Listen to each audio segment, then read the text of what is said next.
My name's Dwayne Calloway. I'm 49, a veteran, and the kind of guy people forget was ever in the room. I run a modest auto repair shop in Davenport, Iowa. Nothing flashy, just enough to keep the lights on and the marriage from slipping too far into silence. My wife, Clarissa, was born sharp, stylish, and always 3 steps ahead. My stepdaughter, Moraine, learned early that love in our house meant strategy, not safety. I never fit the blueprint of what they wanted. Not polished, not ambitious, not dangerous enough to be taken seriously. But I gave them everything. Everything. And still, I was the one quietly erased. I used to think the worst thing a man could feel was disappointment. But that was before I learned the people closest to me were planning a life without me and leaving no trace behind. The morning she texted me not to come on the family trip was the moment I stopped being a husband and became their biggest problem. 6:01 a.m. The buzz was short, cold. One text. This family trip doesn't need you. Don't come to the marina. We'll be gone by 8. Clarissa's tone, even on a screen, had that clinical precision, like a lawyer serving you coffee with a side of litigation. I sat at the edge of the bed, phone in hand. Heartbeat stuck in my ears. The room was still. Too still. Bags by the door, packed since yesterday. Matching shirts, sunscreen, emergency snacks. I checked the group chat for the trip. Gone. Calendar invites. Gone. I wasn't uninvited. I was erased. The ceiling fan clicked, each rotation like a second lost. I dialed her number, straight to voicemail. Dialed Marine. Call declined. I stood up. Cold sweat hugged my back. My phone buzzed again. Email this time. Bank notification. Riverstone Trust transfer. $180,000 processed. I froze. We never had a trust. Not one with that name. I opened our joint account. The balance had bled dry overnight. Every penny swept into something called Riverstone Family Holdings. Open the file drawer. Birth certificates, house deed, tax returns. Gone. The safe in the hallway. Combination still worked. Inside, a half-shredded manila envelope. I pulled the papers out, hands trembling. Divorce filing draft, dated 3 weeks ago. Petitioner, Clarissa Vance Calloway. Reason, emotional abandonment. Bullshit. I scanned the signature page. My name signed in clean, perfect cursive. I don't write like that. Never have. The sound of the refrigerator hum felt violent in the silence. I shut the safe, locked it, walked to the kitchen. The coffee pot was still warm. I poured, hands shaking. People don't stab you in the back anymore. They just change the locks and smile through the peephole. Clarissa didn't need lawyers. She had strategy. She had preparation. She had time. And she used every damn second of it against me. I pulled up the trip confirmation email. Link expired. I tapped into our joint password manager. Login failed. Security question. What was your daughter's first word? They changed that too. It had never been my daughter. Every room in this house started to feel foreign, like I'd stepped into a replica of my life. But the lighting was just off. I grabbed my jacket, keys, headed for the garage. My phone buzzed again. Unknown number. I answered. Nothing. Just static. Then a whisper. You weren't supposed to see that transfer. Click. I slammed the brakes. The garage door blinked open, motion lights flooding the concrete. And there it was.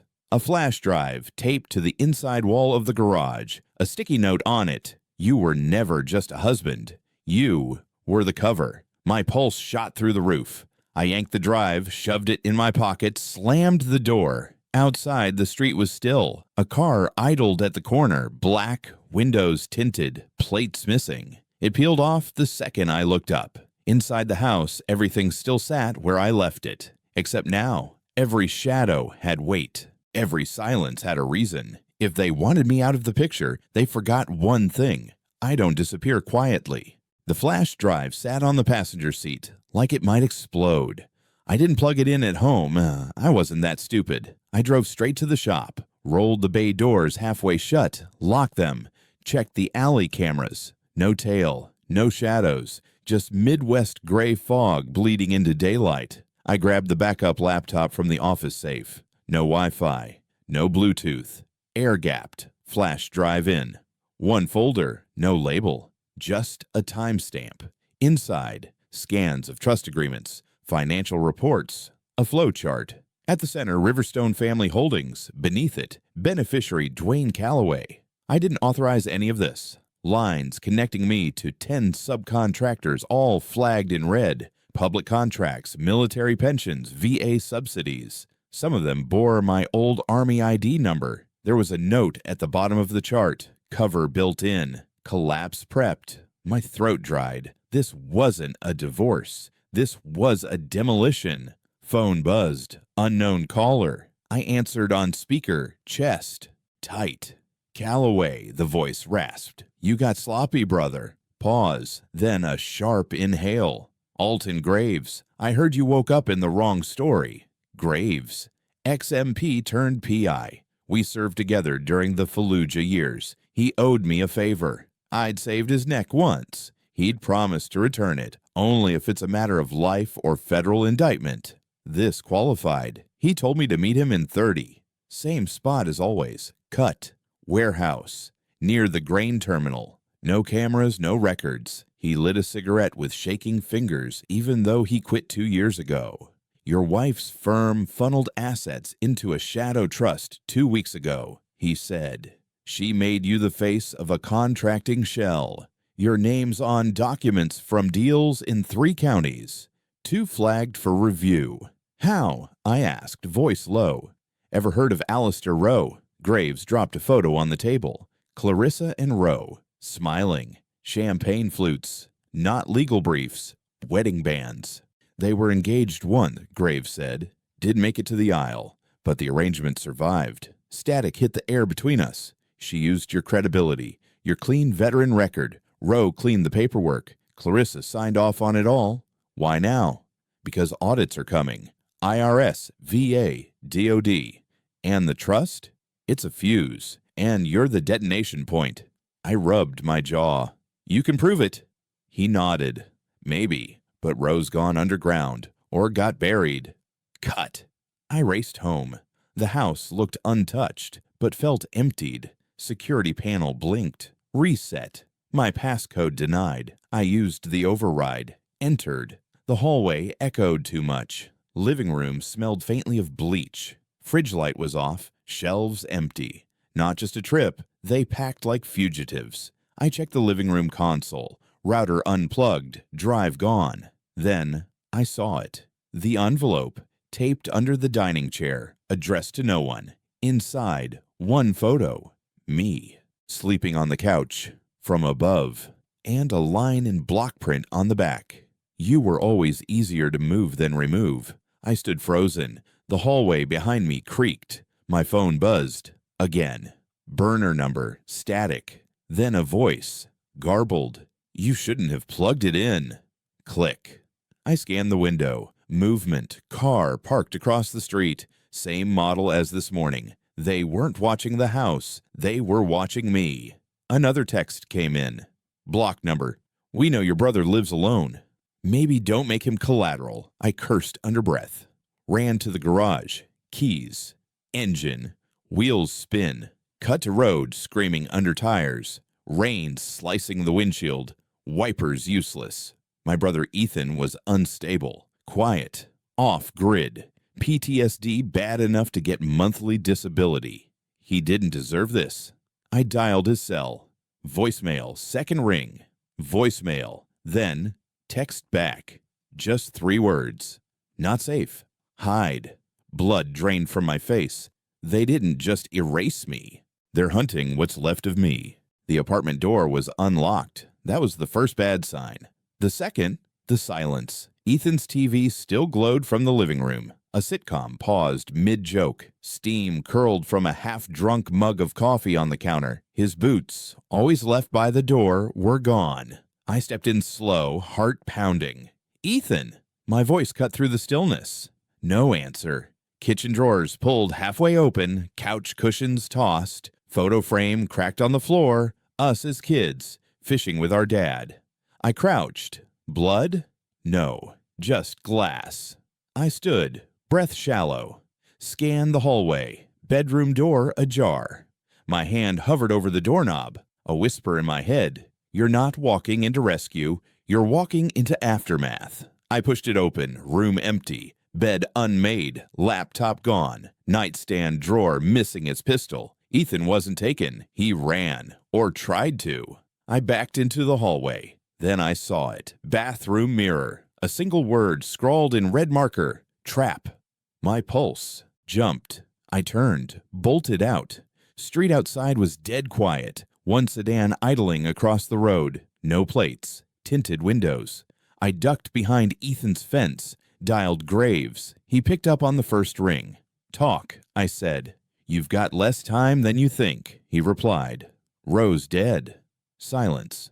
What? Shot twice. Execution style. They called it suicide. That doesn't happen with 2 in the chest. I swore. That's not all, Graves continued. The Riverstone paper trail. It's shifting. Digital fingerprints being overwritten. They're rerouting everything through your brother's old disability account. My stomach dropped. Wait, they're pinning this on Ethan now. Not just him, Graves said. You. Both of you. Dual signers, dual fall guys. I looked at the street again. The sedan was gone. I ran for my truck. Started it.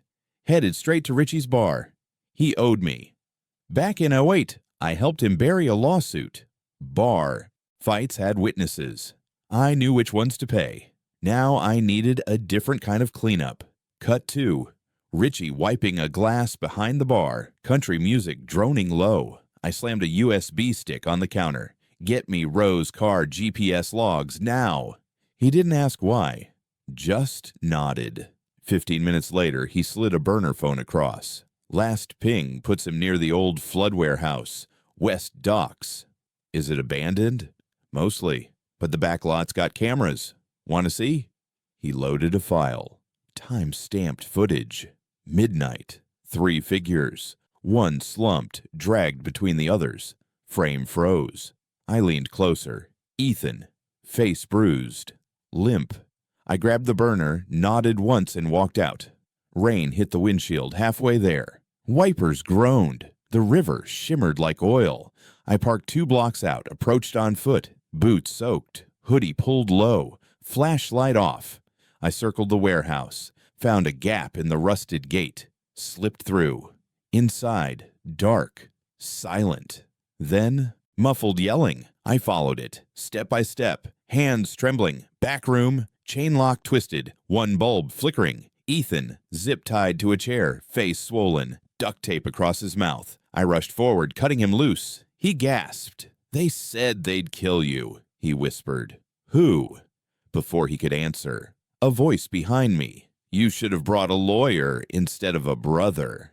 Gun cocked. I turned. Clarissa. Hair wet. Makeup perfect. Expression calm. She raised the gun. Now you've seen too much. And you've buried too many. I shot back. You always underestimated me, Dwayne, she said. That's why this works. Thunder cracked outside. Then a second voice. You might want to lower that. Graves. Gun drawn. Clarissa didn't flinch. You think I came here alone? She asked. The side door burst open. 2 men in black. No insignia. No words. They moved fast. Graves fired. 1 man dropped. I tackled Clarissa. The gun skidding across concrete. Ethan scrambled for it, kicked it under a shelf. Then, a loud crash. Flashes. Red-blue strobes flooded the windows. Police. Sirens howled. Clarissa froze. Her mask slipped for just a second. Not fear. Rage. You were supposed to fold, she hissed. And you were supposed to be my wife, I said. They didn't leave me behind. They framed me to burn.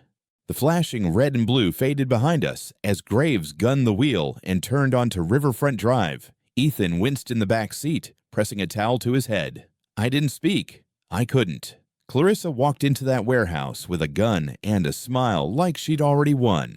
She wasn't bluffing. You think that was her endgame? Graves asked, eyes locked on the rear view. No, I said. That was her cleanup crew. We ditched the car at a truck stop near the state line, swapped for an old Chevy Graves had stashed in a storage unit. The thing rattled like a dying engine, but it had no GPS, no eyes. I watched the side mirror until the sun came up. Cut to motel room. One bed, two cracked windows, lights off, just the hum of the ice machine outside, and Ethan breathing heavy in the chair. Graves dropped a printed file on the table. Top page stamped, Riverstone Family Holdings, internal legal transfer, he pointed. These documents, legit signatures, Dwayne. All matching yours. Everyone. I shook my head. I didn't sign them. You didn't have to. Clarissa had power of attorney on file from 2 years ago. You remember the shoulder surgery. My jaw clenched. While you were knocked out on meds, she had you sign a medical POA. Graves said, then never revoked it. She built this whole thing with me as the firewall. And now you're the matchstick. Ethan groaned. She told me it was just estate planning. I didn't know it linked to contracts. You think she tells people the truth? Graves snapped. She tells what works. I stood, pacing. She moved 180Ks into a trust. That's not for divorce, I said. That's a lifeboat. Graves nodded. Then the storm's coming. Cut scene. Graves plugged a USB into his own machine. A map popped open. GPS data from Rose Burner. The last ping before his death. A storage locker. Outside Dubuque. No names. Just a numbered lease. Let's, go, I said. We arrived 2 hours later. Overcast. Wind sharp. The facility was empty except for a single security guard watching football on mute. Graves showed a fake badge. DEA. Said we were clearing a narcotics stash. The guy barely blinked. Locker 311. We opened it. Inside, a single file box. Locked. Ethan cracked it with a crowbar. Papers, photos, 2 flash drives, a burner phone taped under the lid. Graves powered it up. One message, audio file. He hit play. Rose's voice, tense, rushed. If you're hearing this, I'm already gone. Clarissa knew. She always knew. The contracts, the routing numbers, they all lead back to Callaway. She built it that way. Veteran-owned shell, minority bid advantage, federal bonuses. He never saw a dime, but the IRS will. She's going to burn him, and she'll walk, because she has the one thing they all want. Marin. Silence. Ethan looked up, pale. What does that mean? I exhaled slowly. She's not just collateral, she's leverage. We scanned the rest. Grant proposals, fraudulent bids, VA incentive kickbacks, all built using my name, my DD-214, my military certification. Graves looked at me. You understand what this is? Evidence. No, he said. This is war. We left the locker and dumped the files in a portable safe. Drove to the edge of town. No talking, just engine and thought. We stopped at a rest area. I checked my phone. One new message from Marin. Video. I tapped it. Her face, pale. Eyes rimmed red. I didn't know she was doing this, Dwayne. She told me it was just money for college. She said you'd understand. But I didn't think people would die. She hesitated. I think they're watching me now. Someone followed me back from campus. I'm not safe. Static. Then black. Graves whispered, You think she's playing you? I think Clarissa's running out of time. I stared out the windshield.